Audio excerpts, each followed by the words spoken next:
Hello lovely people, ఇవాళ నేను మీకు నవరాత్రి స్టార్ట్ అవుతుంది కాబట్టి 9 రోజులు 9 రకాల ప్రసాదాలు ఎలా చేసుకోవాలో చక్కగా చూపించేస్తాను. గబగబా వీడియోలోకి వెళ్ళిపోదాం. చకచకా చూసేయండి, టకటకా చేసేసుకోండి. మొదటి రోజు అయితే మనం కట్టు పొంగల్ చేస్తాం కదా. సో కట్టు పొంగల్ కోసం అయితే ముందుగా కుక్కర్ వేడి చేసుకుని దాంట్లో 1 చెంచా నెయ్యి వేసుకుని 1 కప్పు పెసరపప్పు, అరకప్పు బియ్యం వేసుకుని మనం దీన్ని వేయించేసుకోవాలన్నమాట. చక్కగా వేయించుకున్నాక తర్వాత దీంట్లో జీలకర్ర, మిరియాలు, తర్వాత ఇంగువ, ఉప్పు అన్నీ వేసేసి మనం దీన్ని 1 కప్పు బియ్యం, అరకప్పు పెసరపప్పుకి మనం 8 కప్పులు నీళ్ళు అయితే పోస్తున్నాం. నీళ్లు పోసాక దీన్ని కుక్కర్ మూత మూసేసి ఒక 5 నుంచి 6 విజిల్స్ వచ్చే వరకు మనమైతే దీన్ని ఉడికించుకోవాలి. ఇప్పుడు అది చక్కగా ఉడికిపోతుంది. ఈలోగా మనం దీనికి కావాల్సిన నెయ్యి తీసుకుని ఒక 4-5 చెంచాలు నెయ్యి తీసుకుని దీంట్లో ఆవాలు, జీడిపప్పు, తర్వాత కరివేపాకు, ఇంగువ అన్నీ వేసి వీటిని వేయించి రెడీ చేసి పెట్టేసుకోండి. ఇప్పుడు మన పొంగల్ కూడా రెడీ అయిపోయింది. ఇప్పుడు దీన్ని చక్కగా కలిపేసి మనం ముందుగా రెడీ చేసి పెట్టుకున్న పోపు దీంట్లో వేసేసి దేవుడికి నివేదించడమే. కట్టు పొంగల్ అయితే రెడీ అయిపోయింది. సో మనం నెక్స్ట్ చూస్తున్న వంట కొబ్బరన్నం. కొబ్బరన్నం కూడా చాలా ఈజీ అండి చేసుకోవడం. ముందుగా అయితే మనం అన్నం పొడి పొడిలాడుతూ ఉడికించుకొని రెడీ చేసి పెట్టుకోవాలి. కొబ్బరి అయితే చక్కగా పచ్చి కొబ్బరి తురిమి రెడీ చేసి పెట్టుకోండి. 1 కప్పు కొబ్బరి సరిపోతుందన్నమాట. సో మనం 1 కప్పు బియ్యానికి 1 కప్పు కొబ్బరి అయితే వేసుకోవాలి. ముందుగా కడాయి వేడి చేసుకొని దీన్ని ఒక చెంచా నూనె వేసుకోండి.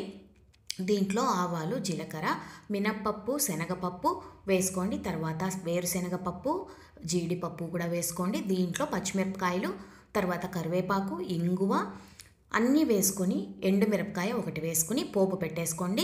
కరివేపాకు బాగా ఫ్రెష్గా ఉన్న కరివేపాకు కూడా వేసేసుకోండి. ఈ పోపు అంతా చక్కగా వేగిపోయాక మనం దీంట్లో ముందుగా తురిమి పెట్టుకున్న కొబ్బరి వేసేసుకోండి. రుచికి సరిపడా ఉప్పు వేసుకోండి. మనం ముందుగా పొడి పొడిలాడుతూ ఉడికించి పెట్టుకున్న అన్నాన్ని దీంట్లో వేసేసి కలిపేస్తే కమ్మటి కొబ్బరన్నం అయితే రెడీ అయిపోతుంది. దీంట్లో ఏంటి మీరు ముఖ్యంగా గుర్తుపెట్టుకోవాలంటే కొబ్బరి కొంచెం ఎక్కువ క్వాంటిటీలో వేయాలి. అన్నం పొడి పొడిలాడుతూ ఉడికించుకోవాలి. దీనికి ఉప్పు తక్కువ పడుతుందండి, చూసి వేసుకోండి. ఉప్పు కొబ్బరన్నానికి ఉప్పు చాలా తక్కువ పడుతుంది అనమాట. చాలా కమ్మగా ఉంటుంది. అమ్మవారికి కొబ్బరన్నం నైవేద్యం అయితే రెడీ అయిపోయింది. ఇది చాలా ఈజీ చేసుకోవడం. మీరు తప్పకుండా ట్రై చేయండి ఈ నవరాత్రుల్లో. సో కొబ్బరన్నం అయితే 2వ రోజు నైవేద్యం పెట్టేశాం.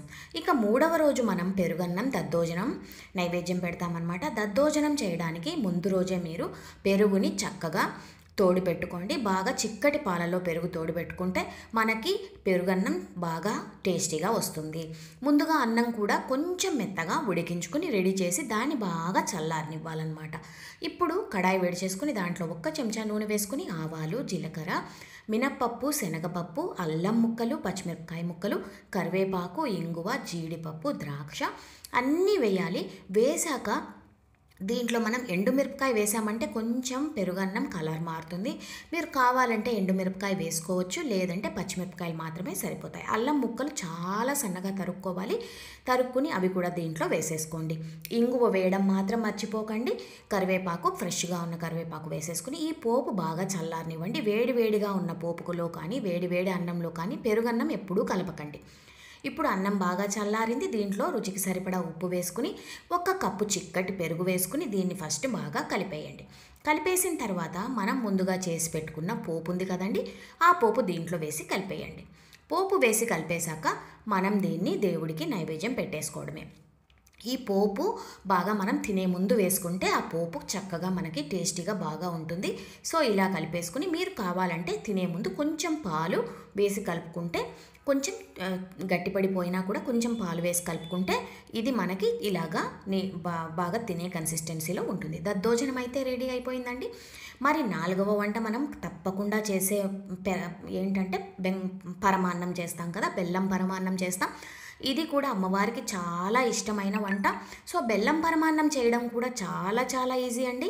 ఇవాళ అది ఎలా చేయాలో చూసేద్దాం. ముందుగా కుక్కర్లో మనం ఏం చేస్తామంటే 1 కప్పు బియ్యం తీసుకుంటున్నాము. 1 కప్పు బియ్యానికి ఒక స్పూన్ శనగపప్పు తీసుకుంటున్నాము. 1/4 కప్పు పెసరపప్పు తీసుకుంటున్నాం. పెసరపప్పు తీసుకుని దీంట్లో మనం నేను చెప్పిన క్వాంటిటీకి ఒక 5 నుంచి 6 కప్పులైతే నీళ్లు పడతాయి. నీళ్లు మనం పోసుకుని దీన్ని బాగా 2-3 సార్లు కడిగేయండి. బియ్యాన్ని చక్కగా 2-3 సార్లు కడిగేసి ఒక 4 కప్పులు నీళ్ళైతే దీంట్లో పోసుకుని మీరు దీన్ని కుక్కర్ ఒక 4-5 విజిల్స్ వచ్చే వరకు అయితే చక్కగా ఉడికించుకోండి. ఇది బాగా మెత్తగా ఉడికితేనే పొంగల్ బాగా ఉంటుంది. కాబట్టి మనం కావాలంటే దీన్ని ముందుగా వేయించుకోవచ్చు, పెసరపప్పుని వేయించుకోవచ్చు, లేదంటే అలా కూడా వేసేయచ్చు. ఇప్పుడు మనం 1 కప్పు తీసుకుని దాంట్లో 2 కప్పుల బెల్లం తురుము తీసుకుంటున్నాం. బెల్లం తురుము సన్నగా తురిమేసుకోండి. 2 కప్పుల బెల్లం తురుముకి మనం 2 కప్పుల నీళ్ళైతే పోస్తున్నాం. అంటే ఈక్వల్ క్వాంటిటీ అనమాట. 2 కప్పుల బెల్లం తురుము, 2 కప్పుల నీళ్లు పోసి ఇది బాగా మనకి బెల్లం కరిగిపోవాలి. బెల్లం కరిగిపోతే చాలు, పాకం ఏం రానక్కర్లేదండి. ఇలా బెల్లం మొత్తం కరిగిపోతే దీంట్లో మనకి ఏమైనా మట్టి అలా ఉంటుంది కదా, ఇసుక అలా ఉంటుంది, అది మనకి రాకుండా ఉండడానికి మనం దీన్ని వడగట్టుకుంటాం అనమాట. సో మనం ముందుగా రెడీ చేసుకున్న పెసరపప్పు, బియ్యం కూడా ఉడికిపోయాయి. ఇప్పుడు మనం దీన్ని ఒక బాణట్లోకి తీసేసుకుని దీంట్లో ముందుగా మనం చేసి పెట్టుకున్నాం కదా బెల్లం పాకం, ఆ బెల్లం పాకం అయితే ఇప్పుడు దీంట్లో వడగట్టేస్తాం. బెల్లం పాకం ఎందుకు వడగొడుతున్నామంటే దీంట్లో ఇసుక, మట్టి అలాంటివి ఏమైనా ఉంటే మనం తీసేస్తాం కదా, అందుకని ఇలా చక్కగా బెల్లం పాకం వేసేసి దీన్ని మరో 2 నిమిషాలు అయితే చక్కగా ఉడకనివ్వండి. ఇప్పుడు దీంట్లో మనం ఒక అరకప్పు పాలు పోసుకుంటాం. పాలు పోసుకున్న తర్వాత ఇది దగ్గర పడిపోతుంది. మనం చక్కగా స్టవ్ ఆఫ్ చేసేసి మనం ఏం చేస్తామంటే దీంట్లో చిటికెడు పచ్చకర్పూరం వేసుకుంటాం. అప్పుడు మనకి గుళ్ళో ప్రసాదంలా చాలా కమ్మగా ఉంటుంది. కొంచెం ఏలకుల పొడి వేసుకోండి. ఇవి 2 వేసేసాక మీరు స్టవ్ ఆపేయండి. స్టవ్ ఆపేసాక మనం దీంట్లో నెయ్యితో డ్రై ఫ్రూట్స్ వేయించుకొని వేసుకుంటాం కదా మామూలుగా. సో మనం ఏం చేస్తామంటే కడాయి వేడి చేసుకుని దాంట్లో ఒక 2-3 చెంచాల నెయ్యి బాగా వేసుకుని దీంట్లో మనం జీడిపప్పు, ద్రాక్ష అన్నీ వేసి వేయించేసి దీన్ని మనం ముందుగా రెడీ చేసి పెట్టుకున్న పొంగల్లో వేసేసుకుంటే మనకి కమ్మటి పరమాన్నం బెల్లం పొంగలి రెడీ అయిపోతుందండి. చూడండి, ఇలా డ్రై ఫ్రూట్స్ అన్నీ దీంట్లో వేసేసుకుని మనం పైన అలంకరించుకోవడానికి కొంచెం ఎత్తిపెట్టేసుకుంటే మనం దీన్ని దేవుడికి పెట్టేటప్పుడు పైన అలా డ్రై ఫ్రూట్స్ అన్నీ చల్లి అందంగా పెట్టి మనం దేవుడికి నివేదించుకోవచ్చు. సో ఇప్పుడైతే మనకి బెల్లం పరమాన్నం రెడీ అయిపోయింది. చాలా టేస్టీగా ఉంటుంది, గుళ్ళో ప్రసాదంలా ఎంతో టేస్టీగా ఉంటుంది. సో మీరు ఇది కూడా ఈ నవరాత్రుల్లో ఒకసారి ట్రై చేయండి. బెల్లం పొంగల్ చేయడం చూసేసాం కదా, మనం తర్వాత చేస్తున్నది రవ్వ కేసరి. రవ్వ కేసరి కూడా అమ్మవారికి మనం రెగ్యులర్గా పెడుతూ ఉంటాం కదా. రవ్వ కేసరి చేసుకోవడం కూడా చాలా చాలా ఈజీ అండి. ముందుగా కడాయి వేడి చేసుకోండి. దీంట్లో మనం 1 చెంచా నెయ్యి వేసుకుంటున్నాం. దాంట్లో ఒక 2-3 చెంచాల నెయ్యి వేసుకుని దీంట్లో మనం ఎండు ద్రాక్ష, జీడిపప్పు వేసి వీటిని బాగా వేయించి వీటిని అయితే తీసి పక్కన పెట్టేసుకోండి.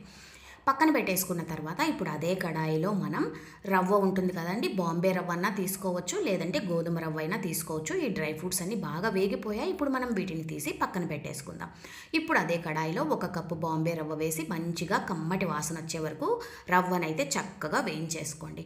రవ్వ వేగిపోయాక మనం దీంట్లో 3 కప్పుల నీళ్ళు అయితే పోస్తున్నాం. 1 కప్పు రవ్వకి 3 కప్పుల నీళ్లు కరెక్ట్గా సరిపోతాయండి. 3 కప్పుల నీళ్లు పోసాక ఇది బాగా ఉడకడానికి ఒక 2 నిమిషాలు పడుతుంది. సో మనం 2 నిమిషాలు అయితే అలా వదిలేద్దాం. దీంట్లో చిటికెడు పచ్చకర్పూరం, చిటికెడు రంగు, అంటే మనం ఆరెంజ్ రంగు వేసేసుకుంటే కలర్ఫుల్గా ఉంటుంది, లేదంటే మీరు అలా కూడా చేసుకోవచ్చు.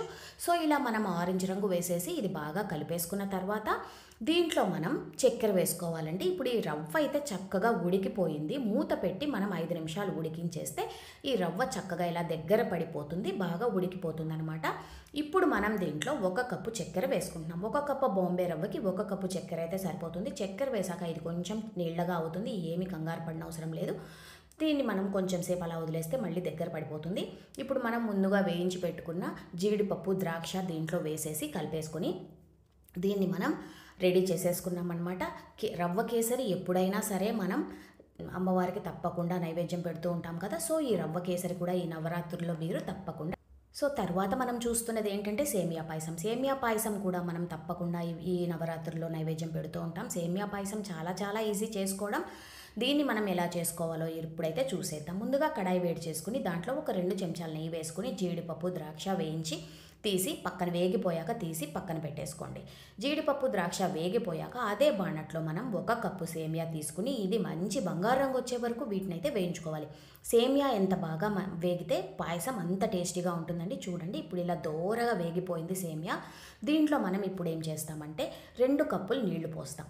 2 కప్పుల నీళ్లు 1 కప్పు సేమియాకి సరిపోతుంది. ఇది సేమియా బాగా ఉడకాలి. ఒక 5 నిమిషాలు అయితే అలా వదిలేయండి. సేమియా చక్కగా ఇలా ఉడికిపోతుంది. ఉడికిపోయాక మనం దీంట్లో చక్కెర వేస్తాం కదా. సో సేమియా చక్కగా ఉడికిపోయాక మనం దీంట్లో 1 కప్పు చక్కెర వేసుకుంటున్నాము. 1 కప్పు చక్కెర వేసుకున్న తర్వాత దీన్ని కొంచెం సేపు అలా కలపండి. ఎప్పుడైనా సరే స్టవ్ మీద ఉన్నప్పుడు పాలు పోయకండి, విరిగిపోతుంది. మనం దీంట్లో ఏలకుల పొడి వేసుకొని ఒక అరకప్పు మిల్క్ మేడ్ వేసుకుంటున్నాం. మిల్క్ మేడ్ వేసుకుంటే ఇంకా టేస్టీగా ఉంటుంది పాయసం. సో అందుకని నేను వేసుకుంటున్నాను. కావాలంటే వేయచ్చు, లేకపోతే మీరు స్కిప్ చేయొచ్చు. మిల్క్ మేడ్ వేసాక స్టవ్ ఆపేసి 1 కప్పు పాలు పోసి దీన్ని కలిపేసుకోండి. స్టవ్ మీద ఉన్నప్పుడు పాలు పోస్తే విరిగిపోయే ఛాన్సెస్ ఉన్నాయి కాబట్టి మనం స్టవ్ ఆపేసి పాలు వేసేసుకుని కలుపుకుంటే కమ్మటి సేమియా పాయసం రెడీ అయిపోతుంది. దీనిపైన మనం ముందుగా వేయించి పెట్టుకున్న డ్రై ఫ్రూట్స్ అన్నీ అలా వేసేసుకుని దేవుడికి నైవేద్యం పెట్టేసుకోవడమేనండి. సో సేమియా పాయసం కూడా రెడీ అయిపోయింది. ఇప్పుడు మనం మినపగారెలు ఎలా చేసుకోవాలో చూద్దామండి. మినపగారెలకి చేసేటప్పుడు ఎప్పుడైనా సరే మినప్పప్పు మనం 1 గంట నానబెడితే సరిపోతుంది. ఎక్కువసేపు మినప్పప్పు నానబెట్టకండి. 1 గంట సేపు మినప్పప్పు నానబెట్టుకోండి, సరిపోతుంది. సో మనం ఇలాగా చేస్తే మినపగారెలు ఇలా చాలా కరకరలాడుతూ పైన కరకరలాడుతూ ఉంటుంది, లోపల ఇలా సాఫ్ట్గా చాలా బాగా వస్తాయి గారెలు. సో మనం మినపప్పుని ఇలా నానబెట్టేసుకున్నాం. 1 గంట సేపు నానబెట్టుకున్న తర్వాత దీన్ని మనం గ్రైండర్లో వేసుకుంటాం. గ్రైండర్లో వేసుకున్న తర్వాత మనం దీంట్లో కొంచెం నీళ్లు పోయాలండి, ఎక్కువ నీళ్లు పోయకూడదు. మధ్య మధ్యలో ఒక 2 చెంచాలు నీళ్లు పోస్తూ దీన్ని చక్కగా మనం రుబ్బుకోవాలి. ఈ మినపప్పు రుబ్బేటప్పుడు గుర్తుపెట్టుకోవాల్సింది ఏంటంటే నీళ్లు గబక్కుని పోయకూడదు, కొంచెం పోస్తూ రుబ్బుకోవాలి. అలాగే ఈ పిండి మనం ఎలా మెదిగిందా అని తెలుసుకోవడానికి ఈ పిండి బాగా పొంగి బాగా వాల్యూమ్ వస్తుంది, బాగా దండిగా అవుతుంది. తర్వాత దీన్ని మనం నీళ్ళల్లో వేస్తే ఈ పిండి ఇలా తేలుతుందనమాట. తేలిందంటే మనం దూదిలాగా ఉంటుందన్నమాట. చూడండి ఇప్పుడు చూసారా, ఇలా దూదిలాగా చక్కగా ఫ్లఫీగా అయిపోతుంది. అప్పుడు మనకి ఈ పిండి రెడీ అయిపోయినట్టు. మనం దీంట్లో రుచికి సరిపడా అల్లం, పచ్చిమిరపకాయ ముక్కలు, కరివేపాకు, ఇంగువ, ఉప్పు అన్నీ వేసుకుని కలిపేసుకుని దీంట్లో మీరు కావాలంటే ఉల్లిపాయలు వేసుకోవచ్చు, లేదంటే ఉల్లిపాయలు స్కిప్ చేసుకోండి.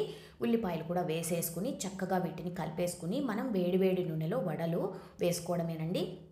వడలు వేయడం కొంతమందికి కష్టంగా ఉంటుంది. మనం దీన్ని ఏం చేయాలంటే ఒక గ్లాస్లో దానిపైన ఒక క్లాత్ కర్చీఫ్ లాంటిది కట్టేసి దానిపైన మీరు వడలు చేసేసుకుని తర్వాత నూనెలో వేసుకోండి. ఇప్పుడు కొత్తగా బిగినర్స్ అయితే అలా చేయండి, ఈజీగా చేసుకోవచ్చు గారెలు. ఈ గారెలన్నీ చక్కగా 2 వైపులా దోరగా వేగాలి, మంచి గోల్డెన్ బ్రౌన్ కలర్ రావాలి, అంతవరకు వేయించేసుకుంటే కమ్మటి మినప గారెలు రెడీ అయిపోతాయి. అల్లం గారెలు ముఖ్యంగా పెడతాం మనం అమ్మవారికి, ఇది కూడా ట్రై చేయండి. ఇప్పుడైతే మనం చూస్తున్నది నిమ్మకాయ పులిహోర. నిమ్మకాయ పులిహోరలో కొత్తిమీర వేసి కొత్తగా ట్రై చేశానండి, చాలా టేస్టీగా వచ్చింది. సో నిమ్మకాయ పులిహోర ఎలా చేయాలో ఇప్పుడైతే మనం చూసేద్దాం. ముందుగా అన్నాన్ని అయితే పొడిలాడుతూ ఉడికించుకుని రెడీ చేసి పెట్టేసుకోండి. అన్నం రెడీ అయిపోయిందంటే మనకు పులిహోర రెడీ అయిపోయినట్టే. ఒక మిక్సీ జార్లో కొంచెం పచ్చి కొబ్బరి, కొంచెం అల్లం ముక్కలు, పచ్చిమిరపకాయ ముక్కలు వేసి దీన్ని కచ్చాపచ్చాగా మనం గ్రైండ్ చేసుకుంటున్నాం. తర్వాత ఒక పెద్ద కట్ట కొత్తిమీర తీసుకుని దీంట్లో వేసుకుని దీన్ని కూడా కచ్చాపచ్చాగా మనం గ్రైండ్ చేసుకుంటున్నాం. అంటే మెత్తగా చేసుకోకండి, కొత్తిమీర కొంచెం అలా కనిపిస్తూ ఉంటే బాగుంటుంది. సో అలాగా మనం దీన్ని గ్రైండ్ చేసేసుకుని రెడీ చేసి పెట్టేసుకుంటున్నాం అన్నమాట. ఇప్పుడు ఇది రెడీ అయిపోయింది. ఇప్పుడు మనం కడాయి వేడి చేసుకుని దాంట్లో ఒక 2 చెంచాల నూనె వేసుకుంటున్నాం. నూనె వేసుకున్న తర్వాత దీంట్లో మనం వేరుశనగపప్పు, తర్వాత ఆవాలు, జీలకర్ర, శనగపప్పు, మినప్పప్పు, తర్వాత ఇంగువ, కరివేపాకు అన్నీ వేసుకుని మనం వీటిని దోరగా వేయించాలండి. 2 ఎండుమిరపకాయలు కూడా వేసుకోండి తుంచి. మనం మధ్య మధ్యలో అలా ఎండుమిరపకాయలు కొరుక్కుని తింటుంటే చాలా బాగుంటుంది. సో మనం దీంట్లో ఇప్పుడు ఎండుమిరపకాయలు, కరివేపాకు కూడా వేసేసాక మనం వీటిని దోరగా వేగిపోయాయి. ఇప్పుడు మనం ముందుగా రెడీ చేసి పెట్టుకున్నాం కదండి పేస్ట్, ఆ కొబ్బరి పేస్ట్ ఇప్పుడు దీంట్లో వేసేస్తామన్నమాట. ముందుగా పోపు బాగా వేగాలి, వేగిన తర్వాతే మీరు కొబ్బరి పేస్ట్ దీంట్లో వేసుకోండి. ఇంగువ మాత్రం వేయడం మర్చిపోకండి, ఇంగువ వేస్తే చాలా టేస్టీగా ఉంటుంది పులిహోర. ఇప్పుడైతే మనకి ఇవి చక్కగా వేగిపోయాయి. మనం దీంట్లో ముందుగా రెడీ చేసి పెట్టుకున్న కొబ్బరి పేస్ట్, చిటికెడు పసుపు కూడా వేసేసుకుందాం. పసుపు వేస్తే మంచి రంగు వస్తుంది అనమాట మన పులిహోరకి. సో పసుపు కూడా వేసేసుకోండి. పసుపు వేసుకున్న తర్వాత మనం ముందు రెడీ చేసి పెట్టుకున్న కొబ్బరి పేస్ట్ దీంట్లో వేసేసేయండి.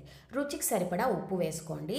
ఇప్పుడు మనం ఈ కొబ్బరి పేస్ట్ ఈ నూనెలో కొంచెం అలా వేయించండి. ఏంటంటే కొంచెం పచ్చి కొబ్బరి వేసాం కదా, ఒక 2 నిమిషాలు అలా వేయించారంటే మనకి మంచి ఫ్లేవర్ బాగా పడుతుంది.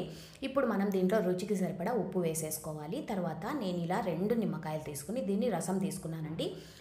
నేను ఇవాళ చేసుకున్న నిమ్మకాయ అన్నానికి 2 నిమ్మకాయల రసం అయితే సరిపోయింది. మీరు చేసుకునే క్వాంటిటీని బట్టి నిమ్మకాయలు మీరు తీసుకోవాలి. ఇప్పుడు నేను ముందుగా ఉడికించి పెట్టుకున్న అన్నం దీంట్లో వేసేసి కలిపేశాను. సో మనం ఈ అన్నం వేసి కలిపేస్తే మన గుమగుమలాడే కమ్మటి కొత్తిమీర ఫ్లేవర్తో నిమ్మకాయ పులిహోర అయితే రెడీ అయిపోతుంది. ఇది చాలా టేస్టీగా, చాలా ఫ్లేవర్ఫుల్గా, చాలా బాగా వచ్చిందండి.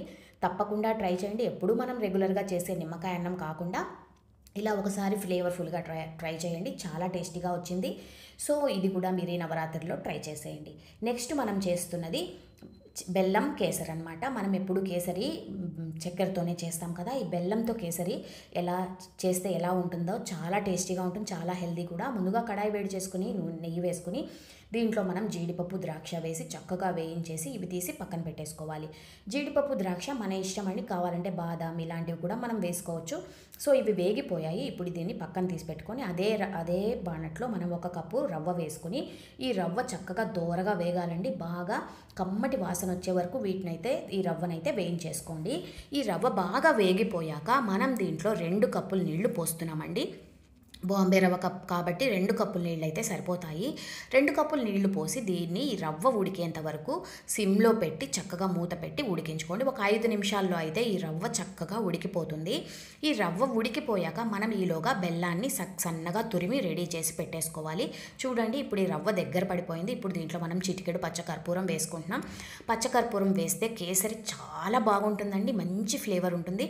ఇప్పుడు మనం బెల్లం పొడి 1 కప్పు తీసుకుని దీంట్లో వేసేద్దాం. ఈ బెల్లం పొడి దీంట్లో వేశాక ఇది కొంచెం నీళ్ళగా అవుతుంది. తర్వాత ఏం పర్వాలేదు, తర్వాత దగ్గర పడిపోతుంది. ఇప్పుడు ఈ బెల్లం పొడి వేసి మనం చక్కగా దీన్ని కలిపేసుకుని 1 నిమిషం అలా ఉంచేస్తే చాలండి. దీంట్లో స్టవ్ ఆఫ్ చేసేయండి. మనం ముందుగా రెడీ చేసి పెట్టుకున్న డ్రై ఫ్రూట్స్ అన్నీ పైన పెట్టేసుకొని డెకరేషన్ చేసేసుకుంటే కమ్మటి బెల్లం కేసరి అయితే రెడీ అయిపోతుంది. సో ఈ నవరాత్రికి మీరు ఇవన్నీ తప్పకుండా ట్రై చేసి ఎలా వచ్చాయో నెక్స్ట్ వీడియోలో మళ్ళీ మరిన్ని మంచి రెసిపీస్తో కలుస్తూ ఉంటా. మీ విజీ.